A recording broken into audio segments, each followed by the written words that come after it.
아신 다음에 물기를 좀 돌려가지고 이쪽에 청계골 쪽에서 이제 이로 가면 돼, 이로 가면 돼. 이 구간이 광주가 길이는 28km. 새만금 방주제가 33km로 기네스에 등재되어 있잖아요. 두다시 방주제가 32km입니다. 실제로 이 구간은 국가 산업단지라고 되어 있고요. 이 산업단지를 조성하기 위한 원래 방주제가 5km입니다. 실제로 새만금 사업을 하면서 쌓은 방주제는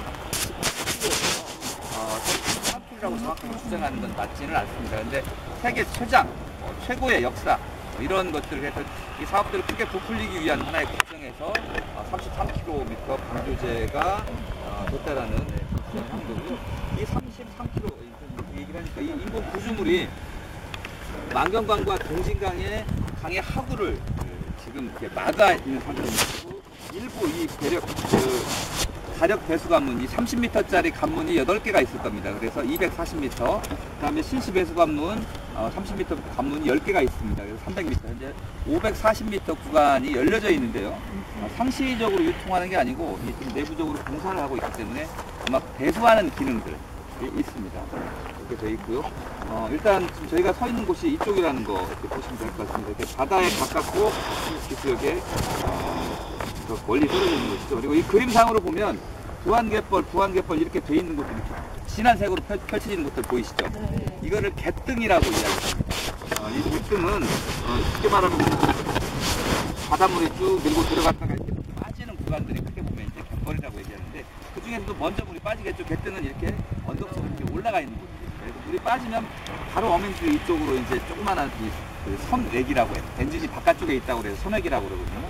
소나기를 타고 모터보트를 타고 이런 데 오셔가지고 이제 작업을 하시는 겁니다. 그럼 가까운 대화도 앞에서 걸어 나가서 이 근처에서 작업을 하시는 분들이 있습니다. 이게 이제 갯벌 지도입니다. 보시는 것처럼 이 만경강과 동진강이 만들어낸 이 하구갯벌이라고 얘기를 하고 있습니다. 이게 전 세계적으로도 이렇게 하구가 만들어낸 갯벌은 그렇게 많지가 않습니다. 그리고 대부분 이제 유럽 같은 경우에는 하구갯벌들은 다 국립공원으로 지정이 되어 있습니다. 하구가 아니더라도 갯벌들은 지정이 되어 있고요. 그래서 이 만경강과 동진강에서 아마 이 지형이 공룡이 살았던 시대부터 끊임없이 육지에서부터 이런 영양분들이 바다로 공급이 됐을 겁니다. 그래서 이 갯벌이 수천만 년 동안의 시간을 동안 쌓여서 만들어진 이 갯벌이었고, 이 갯벌은 흔히 이제 바다 생명의 자궁이라고 이야기를 합니다. 그래서 이 앞쪽에 이제 영광굴도 들어보셨죠? 네. 덥덕굴이라고 이제 핵발전소 때문에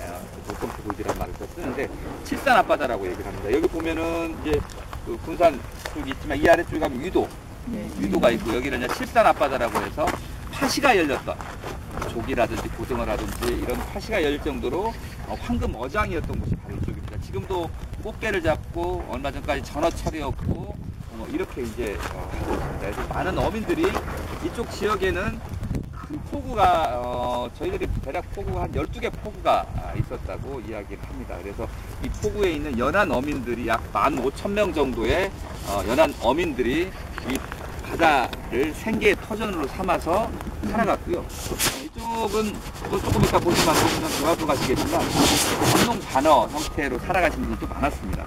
일찍이 호남평야가 있었잖아요. 징계민계 외야맷들이라고 하는 김제 만경 이쪽이 호남평야갑니다. 근데 이 호남평야도 계속 이 조그마한 간척 사업을 통해서 확장이 되어 오고 있었던 이런 중에서 뒤쪽으로는 드넓은 옥토 평야지대가 기름진 땅이 펼쳐져 있었고 또 앞쪽으로는 기름진 이 갯벌과 많은 물고기들이 있는 이 수산자원화 보고여서 굉장히 풍족하게 이쪽 주민들은 살았고요.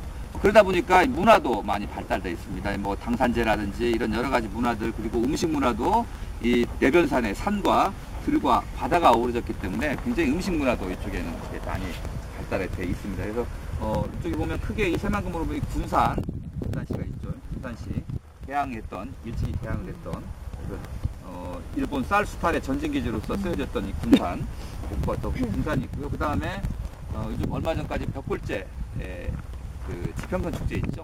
땅끝이 보이는 그쪽입니다. 이쪽이 보면 김제 만경 이쪽이 소설 아리랑에서 보면 하시모토 농장 기억나시죠? 하시모토 말 타고 이렇게 쭉 둘러보는 실제 하시모토 농장 사무소가 이쪽 오시다 보면 이 광활, 이 진봉 광활 쪽에 축산 쪽에 있습니다. 축산면 쪽에 있어요. 그렇게 돼 있어서 이쪽은 이제 만경강이 있습니다. 이 만경강은 전주 위에 완주라고 있어요. 진안 넘어가기 전 그 고개에서 발원을 해서 이 서해바다로 흘러 들어갑니다. 근데 이 강은 완주에서 발원을 해서 전주, 그 다음에 익산, 군산을 지나갑니다. 그러니까 전라북도 인구가 한 190만 정도 되는데 이 만경강 유역에 살고 있는 인구가 한 120에서 30만 정도라고 보시면 될 것 같고요. 이 아래쪽으로는 동진강이 있습니다. 이 동진강은 저 내장산 그쪽에서 발원을 해서 이 흘러들어가면 강은 사실은 좀 규모는 좀 작습니다. 앞에서야 이렇게 만나가지고 이쪽이 동진강 하구 습지가 형성이 되고 있고 이 만경강 하구 습지가 형성이 되어 있습니다. 이쪽은 아까 그 뒤에 보시면 이제 조개 그림들 많이 있을 건데 여기는 간단한 이 모래갯벌입니다. 일부 포구에는 뻘이 좀 쌓여 있긴 합니다만 모래갯벌이고 바닷물의 염도가 한 33%밀 정도 되는데 여기는 26에서 한 28%밀. 그래서 생합, 백합이라고 하는 이런 조개들이 아주 살기 좋은 여건입니다. 그래서 우리나라 백합 생산량의 뭐 많게는 60에서 80% 정도가 이곳에서 생산이 돼서 수출을 했습니다. 우리가 수출할 게 없었던 시기에 큰 우리 국가 경제를 부흥하기 위한 이런 큰 여기서 이제 돈들이 이제 쏟아져 나왔던 거고 여기 이제 김양식장이라든지 이런 양식장이 많았습니다. 이 아래쪽으로 가면 이제 돈지라고 있는데 아니 개화 아래쪽에 돈지 이런 양식장 같은 것들이 이렇게 많이 있어 수산업들이 아주 흥했던 곳이고요. 그래서 이 만경강과 만경강 일대, 동진강 일대 이쪽인데 이쪽이 이제 조금 역사를 거슬러 올라가 보면 우리나라 근대 농업의 첫 출발지이기도 합니다. 제가 이야기하는 건 이제 간척사업 얘기를 하려고 하고 있습니다. 간척사업은 보통 신라 시대 때부터 고려 시대 때 이렇게 문헌들이 쭉 나오잖아요. 그래서 제 아래쪽으로 내려가면 원불교 에서도 간척 사업을 통해서 할 정도로 사실은 여러 간척 사업의 역사들이 서해안은 이런 그 만들이 이렇게 안에 들어가 있기 때문에 오랫동안 사실은 역사적으로 이뤄져 왔습니다. 그리고 1960년대 말부터 80년대 초반까지 이루어져 20년간에 걸쳐서 이랬던 당시만 해도 그 우리나라 이때까지만 해도 뭐 동양 최대라고 했던 것 같습니다. 개화 간척 사업이 있었습니다. 개화 간척 사업이 있고 여기 보면 큰 저수지, 농사를 짓기엔 저수지가 필요하잖아요. 이 새만금도 지금 28,300헥타르의 땅과 11,300헥타르의 담수호를 조성하는 사업이잖아요. 요 담수호가 이 동진강, 섬진강 물을 변경을 해서 이래 물을 끌어오는 겁니다. 그래서 이 물로 이 개화도 간척지 있다가 같이 보실 건데요. 이렇게 물을 되게 하고 있습니다. 그래서 여기는 개화도는 섬이었던 것들을 이쪽으로 연결하고 이쪽으로 연결해서 농지를 만들어서 사업입니다. 사실은 이제 이 사업을 마지막으로 이제 더 이상 이제 대규모 간척 사업은 없을 줄 알았는데 이 사업이 사실상 끝나자마자 공식적으로 끝난 건 83년이거든요. 농사는 70년대 중후반부터 짓기 시작했는데 그러면서 이제 실제 계획은 88년도부터 이 새만금 사업이 시작이 된 겁니다. 그 얘기를 하시면 이쪽은 만경강 이쪽 우리나라 근대농업이 가장 먼저 시작했던 곳이에요. 이 익산 이쪽에 오산면 쪽에서 경지정리를 가장 먼저 시작을 했고 일본 사람들이 1915년부터 대하댐을 짓기 시작하고 대간선 수로라고 합니다. 아마 농촌 지역에 사시는 분은 알 건데 이 수로라고 하는 거는 이 수도작 쌀농사는 물을 얼마만큼 관계를 하느냐에 따라 가지고 이 생산량이 좌우가 되잖아요. 그래서 이쪽이 이제 동학농민의 혁명의 땅이기도 하지만 그 고부에 동학농민들이 먼저 들고 일어난 게 수세 싸움이었잖아요. 만석고를 털어버리잖아요. 그런 것처럼 일단 물을 확보하기 위해서 굉장히 노력을 많이 한 지역이기도 합니다. 그래서 이쪽 이 청우지라든지 이쪽 김제는 섬진강 물을 나갔습니다. 그게 이제 옥정호라고 하고 섬진강 댐이라고 합니다. 이게 임실 순창을 지나서 구례 곡성을 지나서 하동으로 해서 남해로 올라가는 강인데 임실 언저리쯤에서 나갔습니다. 정읍 쪽에. 그래서 나가서 이 물을 돌립니다. 그 다음에 지금 이제 여기는 만경강은 대하댐이라고 하는 이 완주 쪽에 댐을 만들었는데 이 댐이 이제 이 물을 흘러서 이 옥구저수지를 만듭니다. 그래서 여기를 간척을 합니다. 사실은 이제 우리 혼합 지역, 전북 지역 사람들은 간척에 대해서는 약간 그래서 좀 긍정적인 사회적 분위기도 있었다. 이렇게 좀 말씀드립니다. 그래서 이쪽은 유명하게 군산 쪽으로는 일본 사람들이 와서 대규모 간척 사업을 했고요. 이 동진강, 만경강하고도 사실은 이쪽 광활 방조제 이런 것들이 다 전에 간척 사업을 하면서 사실은 쌓았던 것들입니다. 근데 이 간척 사업의 특징들이 뭐냐면 구불구불한 연안을 편다거나 그 다음에 개화도가 가장 큰 간척 사업이라고 했는데 이게 이제 동진강 이게 섬이었는데 이쪽 19번 라인에서 이쪽에 뚝을 쌉니다. 뚝을 쌓고 이쪽 개화도 이쪽에서 개화 저리조 있는 여기까지 돈지마을까지 뚝을 쌉니다. 그래서 이제 땅을 넓히는 방식이지 강의 하구를 이렇게 막아서 간척을 한 적은 없었다라는 거예요. 새만금 사업의 가장 큰 특징은 이 강 하구에 이 뚝을 막아버리고 물이 들어날 수가 없습니다. 외국 같은 경우는 여기다 차라리 통선문이라고 해서 간문을 따로 설치해서 이 안에 배가 들어가야 이 안에도 개발이라고 할 거 아닙니까? 근데 여기는 문도 없고 그래서 완전 이게 댐 중에 여수로가 없는 댐이 있습니다. 물을 뺄 수 없는 댐을 멍청이 댐이라고 그러거든요. 멍청이 보라고 이렇게 얘기를 합니다. 그래서 이거는 내부 개발하는데도 별 도움이 안 되는 개발인데요. 실제로 이렇게 함으로써 바닷물이 들어나가고 이 안에 있는 오염물질이 밖으로 빠져나갈 수 없는 구조잖아요. 그렇죠. 예를 들면 여기 만경강은 130만 사람들이 만드는 생활하수, 물론 정화 처리를 거쳤다고 하지만 하수가 들어오는 거고요. 이쪽이 그 평야지대입니다. 뭐냐면 평야지대는 뭐예요? 거름을 줘야 농사를 할 수 있잖아요. 이게 질소나 질소인산 칼륨이라고 하잖아요. 근데 요즘 인이라든지 질소가 대부분 다 이런 거름 성분들이 물에 들어오면 물을 썩게 만드는 오염원이 되는 겁니다. 땅에 있을 때는 이게 양분이 될지 모르겠습니다. 근데 이런 것들이 그냥 바다가 열려져 있고 갯벌이 살아 있고 여기에 갯지렁이도 있고 이 폐각류들도 있고 열이 보면 저서생물들이 이걸 먹이원으로 하면은 이걸 심어준단 말이죠. 그래서 바다도 깨끗해지죠. 바다도 이건 바다라고 해서 오염이 안 되는 거 아니에요. 바다도 바깥에서 워낙 오염물질이 많이 몰려오면 마산만 같은 경우가 그러잖아요. 바다가 썩습니다. 근데 이제 여기는 워낙 많은 이 넓은 갯벌에 있는 생물들이 이걸 다 치워주는 거예요. 그래서 천연 하수 처리장 역할들을 했고 또 그것들을 이 육지에서 온 오염원입니다. 오염원은 수질에는 오염원이지만 이 갯벌 생물에게는 또 먹이원이 또 되기도 했거든요. 그래서 뭐 그 뱀장어도 굉장히 많이 산란하러 이렇게 올라가고 이렇게 많았는데 이걸 막아버림으로 인해 가지고 물이 썩어가고 있습니다. 저희가 100% 썩을 거라고 얘기를 했고요. 저희가 얘기한 얘기는 뭐 4대강에서도 그 환경단체 주장했던 것들이 그대로 사실로 좀 드러나고 있잖아요. 곧 트겠다고 한 것도 이미 지금 특유에서도 낙동강 하구원도 터지고 있고요. 금강 하구도 막 트자고 지금 난리라고. 요게 막히고 있으면서 여기에 이제 초창기 때는 적조가 발생을 했고요. 지금은 이제 감소가 되고 있으니까 이제 녹조가 되고 있습니다. 이제 바닷물에 염도가 빠지기 시작합니다. 염도가 빠지기 시작하면서 수질이 안 좋았는데요. 저희가 사업 전에는 이 해양 COD 급수로 해서 보통 1등급, 2등급 급지였습니다. 근데 지금 같은 경우는 전체적으로 이쪽은 4급수. 바닷물이 일부 지금 여기 통해가지고 들어가고 있죠. 이렇게 4급수가 되고요. 이 안쪽, 이 동지강과 만경강 하구는 여기다 지금 수질 개선 사업비로 한 2조 5천억 정도를 쏟아부었습니다. 큰 돈이잖아요, 굉장히. 이것도 또 따로 보면 다른데 다 했던 거더라고요. 실제로 새만금 사업으로 들어간 돈은 여기 방수제 쌓는 돈하고 방수제 쌓는 돈하고 어민 보상비 조금 들어간 거 말고는 없습니다. 왜냐하면 2조 5천억의 대부분들이 다 환경 기초 시설이었습니다. 하수종말 처리장. 이 새만금 유역에만 새만금 사업 시작하고 30여 개의 대형 하수종말 처리장이 만들어지기 시작했는데요. 그렇다고 해서 전라북도가 하수 처리율이 전국 최고냐? 아직 전국 평균에도 못 미칩니다. 그만큼 상대적으로 보면 전라북도가 낙후돼 있었다라는 거죠. 농업이 과거에는 농업이 가장 앞서가는 이 선진 거였잖아요. 먹을거리를 확보하는 건데, 근데 이제 이게 공업화 시대로 지나가면서 농촌이 살기 힘들어지고 공동화되고 쌀값이 폭락하고 이렇게 되면서 전라북도 사람들이 굉장히 이제 먹고 살기가 힘들어졌다라는 것들을 반증하는 겁니다. 인구도 많이 줄어들고 있는 상태고. 그래서 이제 새만금 사업은 1991년도에 착공을 했고요. 사업 계획이 발표가 된 건 87년 정도에 발표가 됐습니다. 이제 이거는 다 아시겠지만 새만금 사업을 대규모 개발 사업, 지금도 마찬가지잖아요. 케이블카 사업도 그 작년 지방선거 앞두고 나서 지리산 하나씩 해줘라, 영원함 하나씩 해줘라 이렇게 해서 하는 겁니다. 지역 발전에 대한 기대 심리를 좀 부추기는 거죠. 대규모 토목 사업을 하면 일자리가 만들어지고 그 일자리가 있는 돈들이 지역사회에 좀 뿌려지니까 지역이 활기가 넘친다라는 게 이제 대부분 그런 논리입니다. 그런 논리로 이제 이 새만금 사업이 처음에 시작을 했었는데 그때 당시에 이제 많이 관과했던 것들, 물론 저희들이 왜냐하면 저희가 그 환경연합이든 환경단체든 이 문제에 관심을 갖기 시작한 건 발파를 할 때는 관심 갖지 않았어요. 그때는 사실은 민주화 운동의 시대에서 이제 막 시민운동이 뿌리를 내리기 시작했고, 환경이라고 하면 그때는 뭐 공해 추방 운동 정도였습니다. 그래서 이런 대규모 간척 사업이 가져올 피해에 대해서 우리가 잘 알지 못했습니다.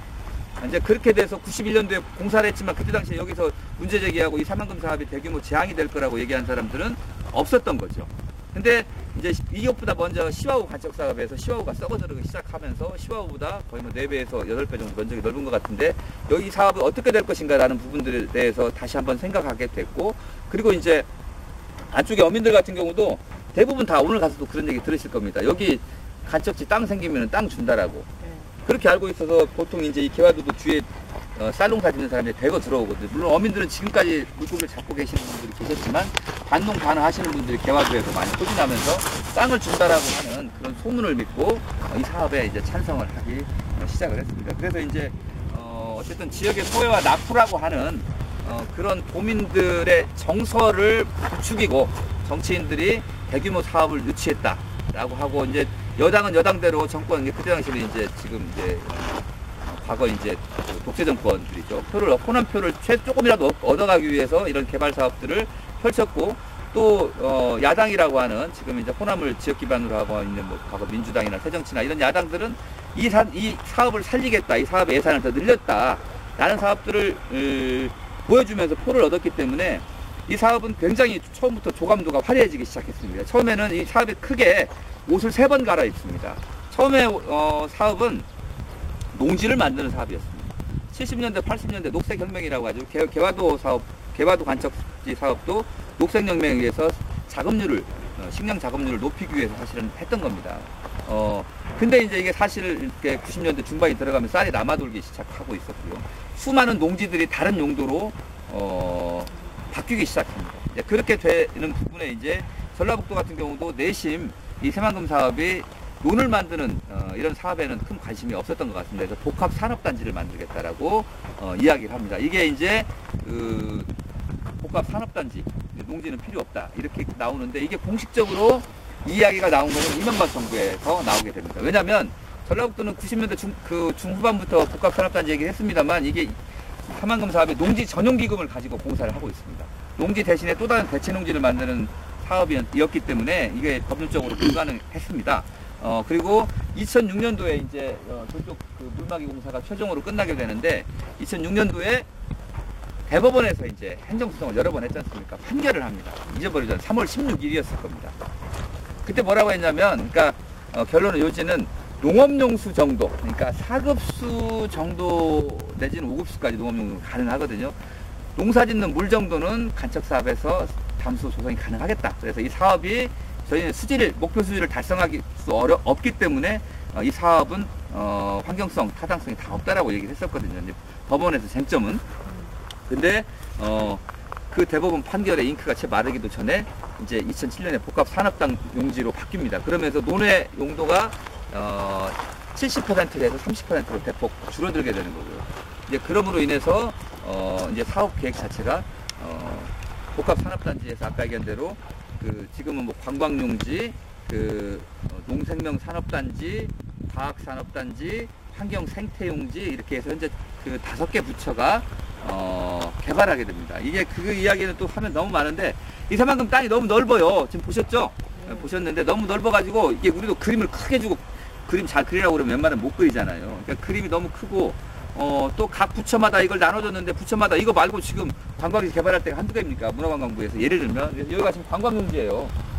여기다 원래대로는 고추장 짓고 저쪽에는 방조제 끼고 뭐 리조트도 짓고 뭐 한다고 하는 겁니다. 근데 지금 사업을 가장 먼저 시작을 했는데 그다음에 이렇게 비어 있는 거고, 여기는 이제 전부 관광개발공사가 사업지면을 가지고 있는데 아무도 사업자가 들어오지 않고 있는 황량한 땅입니다. 그래서 여기 보면 뭐 놈놈놈 같은 이상한 뭐 중국도 아니고 한국도 아니고 미국도 아니고 영화 찍을 때 약간 낯선 풍경에 뭔가 영화를 찍을 때 여기로 온다거나 뭐 익스트림 스포츠 오토바이라든지 막 이런 걸 타고 온다거나 뭐 이런 용도로 사용이 되고 있는 이런 안타까운 모습입니다. 여기는 이런 거였고요. 얘기가 너무 길어져서 이제 너무 재미없죠? 아, 재밌어요.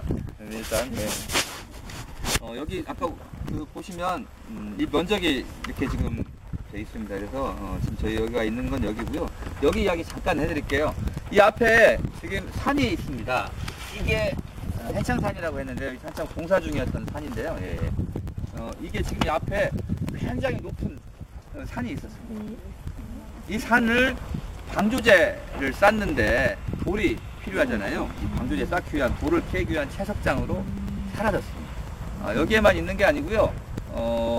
이 부안 저기 청호저 뒤쪽으로도 크게 주산 쪽에도 석산이 있고 이 근처에 있는 산들이 서너 개가 이렇게 파헤쳐지고 사라졌습니다. 여기는 이제 내변산 국립공원의 사실 끝자리에 있는 거고 이 해안선들이 바다와 이어져 있는 그래서 이쪽이 해창갯벌이라고 해서 아주 경관적으로도 아름다웠던 곳이거든요. 생각해보세요. 앞에 있는 큰 바위산이 해안으로 이렇게 이어져 있어가지고 이렇게 그 갯벌로 이어져 있는 곳인데 이 갯벌이 날아가 버렸어요.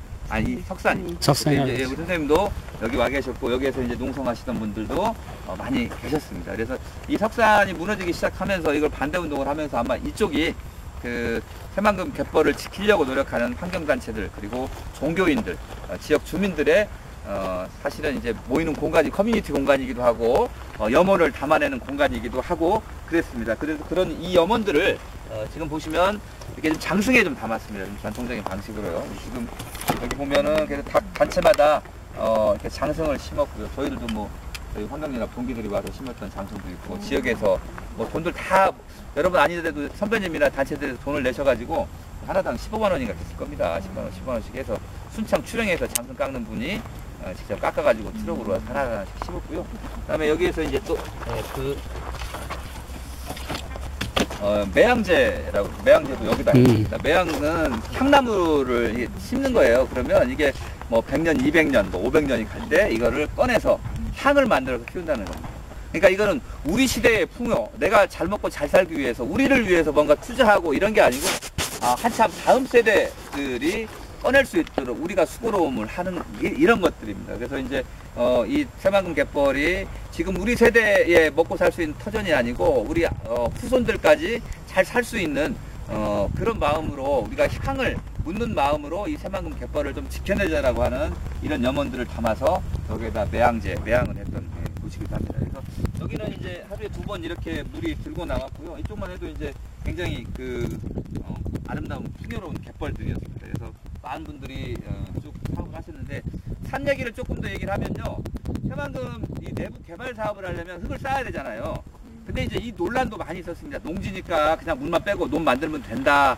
뭐 그렇게 됐습니다. 그러니까 이것도 처음에는 논이니까 그럴 때 됐죠. 근데 지금 아까 말한 대로 논은 30%밖에 안 됩니다.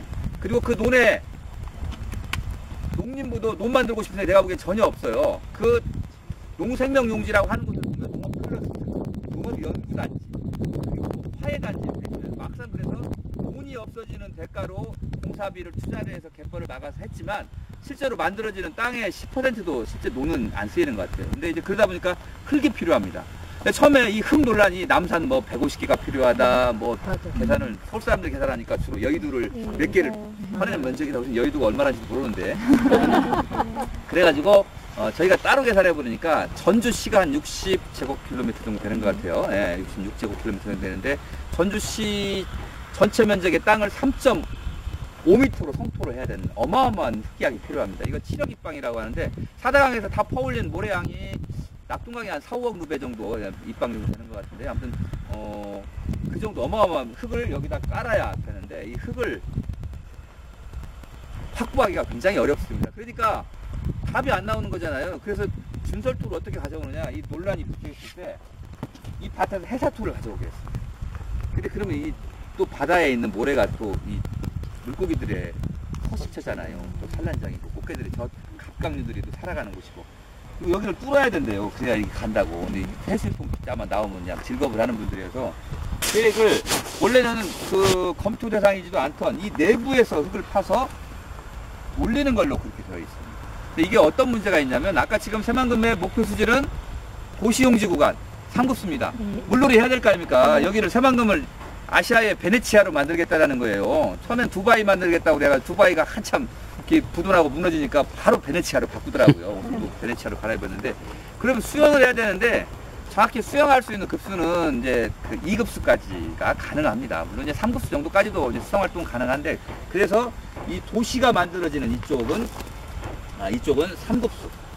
근데 이게 계획이 이 바닷물이 좀 들고 날 것 같으니까 3급수라고 잡아놓은 거예요. 그리고 이쪽은 4급수라고 했는데 아까 말씀드린 대로 현재 평균 이쪽 수질이 5급수입니다. 이쪽이 일부 4급수 나오고 이쪽은 5급수, 6급수까지 수질이 나오는데 이거 절대 개선이 안 됩니다. 두 가지 이유에서 안 됩니다.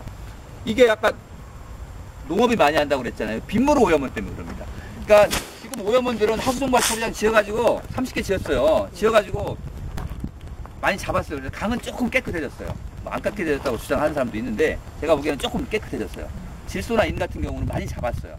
근데 20%밖에 안 돼요. 나머지 80%는 뭐냐? 비밀오염원이라고, 빗점오염원이라고 하잖아요. 그러면 땅에다, 예를 들면 땅에다 거름 뿌린 거, 그 다음에 축산분뇨, 축사해서 청소하고 남은 흘러내려온 물 몰래 버린 거, 그 다음에 이 자연 상태에서 낙엽이 떨어져 있어서 영양분이 쌓여져 있는 거, 이것들이 다 흘러 들어옵니다. 타이어 먼지라든지 뭐 이런 것들이 다 들어오는데 이게 오염원이 80%고요. 이걸 잡을 수가 없어요. 이거 하려면 여기다가 정수기 설치하면 돼요. 여기다가 필터 크게 해가지고 여기다 막아가지고 이게 하면 됩니다. 이거 필터 맨날 갈아주면 돼요. 이만한 정수기 하나, 뭐 멤브레인 필터 하나 가려면 10만 원 돈 가까이 줘야 되는데 그렇게 하면 안 되고, 거기에 이번에 저희가 하면서 또 전문가들이 얘기하는 게 뭐냐면 여기에 많은 쌓여있는 유기 퇴적물들이 쌓여있잖아요. 이 안에서 물이, 바닷물이, 무거운 물이 밑에 깔리고 가벼운 물이 있고 그러면 산소가 공급이 안 되면서 이 안에 있는 것들이 썩어 들어갈 거라고 해요. 그래서 이 내부의 문제, 내부에서 또 이렇게 물이 썩어 들어오기 때문에 이게 어려울 거다라고 이야기하고 있습니다. 그리고 이제 지금의 최고의 문제는 그때도 이제 어민들이 굉장히 많이 반대를 하셨는데 이쪽 바깥쪽 해양 환경들이 아주 악화되고 있습니다. 해파리 천국입니다. 요 방부제 보이시죠? 방부제 보면 영화 에이리언 보면은 에이리언 스튜디오 막 쫙 깔려 있잖아요. 해파리들이 막 33줄에 붙어 있어가지고 안팎이고 뭐 그물이 막 찢어질 정도로 해파리들이 돼 있고요. 그 다음에 적조를 발생시키는 이런 위생들이 여기에 또 많이 돼 있습니다. 쓰레기 많이 나와 있고요. 여러 가지 문제들이 많이 있습니다만, 네. 이 정도로 말씀드리고, 이쪽이 그런 성지라 그래서 지구회법 의장님도 오셨고요. 호주의 뭐 상원 의원이라든지 이런 분들 많이 오셨고, 지금 우리 김치 마우리족인가요? 저기 뉴질랜드 이쪽에 계신 분들이 오신 분들이 또 저런 조각도 세워주시기도 하고, 최병수 설치작가 하셨던 분들이 저 배 흔적이 남아있는데 배 높이에서 석양을 배경으로 해서 이 사진들이 많이 나와 있습니다. 한번 그 시절에 그 풍요로웠던 갯벌들, 그리고 그 갯벌을 지키려고 노력했던 사람들의 발걸음, 여기서 삼보일배로 서울까지 제 기억에 3월 28일 날 출발해가지고 5월 31일 날 서울역 광장에 도착했던 것 같은데, 이 3번 걷고 절하고 서울까지 4분의 성직자들이 올라가셨던, 나중에 여기서 출발했네요. 여기서 지금 출발을 하셨잖아요. 여기서 성당, 이게 지금 성당들이었어요. 그래서 갯벌을 지키자고 해서 여기 천주교 성당, 여기는 원불교, 불교, 기독교까지 성당으로 돼 있었고요. 나중에 수경 스님은 무릎이 다치셔가지고 가셨고, 중간에 한 10일 중 너무 힘드셔가지고, 원래 인터뷰 요청도 많고 그랬는데 또 다른 말보다는 생명을 대하는 태도를 이렇게 좀 하시겠다고 하셨는데 너무 힘드셔가지고 사실 보건수행까지 하시고 서울까지 가셨습니다. 이때 보면 지금도 나오는 뭐 밥발레기 나오는 한명숙 장관이 그때 하면서 직접 여기 오셔서 뭐 이야기도 하시고 그랬습니다. 그래서 가장 국민들의 마음을 많이 움직였던 상황인데, 이때 당시에 새만금 사업에 찬반 여론을 물었을 때 MBC에서 83대 한 17 정도로 새만금 사업, 의미 없는 사업은 중단해야 된다고 했는데요. 사실은 이런 반대 운동이 격화되고 성직자들이 나오는 언론에 오면서 전국의 여론은 또 반대로 확 뒤집어졌어요. 80%가 찬성을 하고 20%가 반대하는.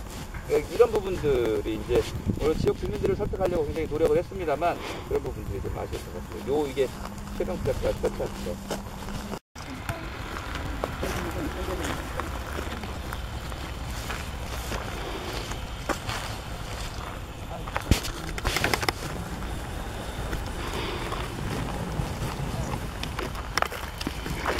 구안이 그러면 오늘 우리도 페리 사건.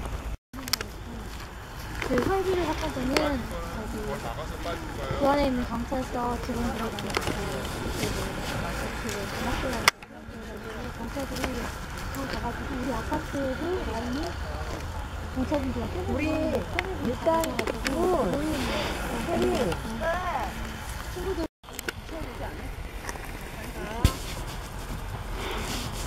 글씨 잘 보여요? 네, 잘 보입니다. 보입니다. 네. 그냥 새만금 방조제를 제가 하면 여러분들이 열어라 이렇게 한번 드립니다. 새만금 방조제를 열어라. 한 번 더 해주세요. 잠깐만. 자, 물을 한번 넣고 봐야 되겠네요. 뭐라고 하죠? 네? 새만금 해수통 상생의 대안이다. 새만금 해수통을